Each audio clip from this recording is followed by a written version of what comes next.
Hi friends, पहा quadratic इक्वेशनच्या बाबतीत जर रूट्स तुम्हाला दिले असतील तर ते क्वाड्रॅटिक इक्वेशन तुम्हाला बनवता आलं पाहिजे. मग पहा, any quadratic equation having two roots, first is called as alpha and second is called as beta. हे दोन रूट्स तुम्हाला दिले असतील तर क्वाड्रॅटिक इक्वेशन कशा पद्धतीने बनवायचं हे आपल्याला पाहिजे.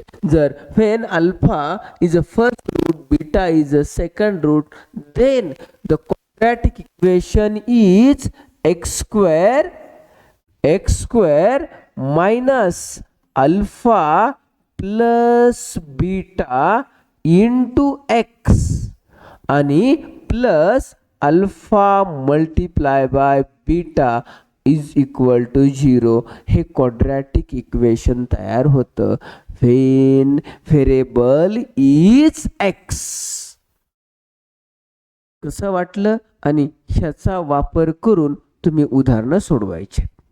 लक्षात ठेवायचं, square minus alpha plus beta into X plus alpha into beta is equal to 0 आणि ह्याच्यावरचे उदाहरणं सोडवायचेत आणि कमेंटमध्ये त्याचे उत्तरं द्यायचेत. चला.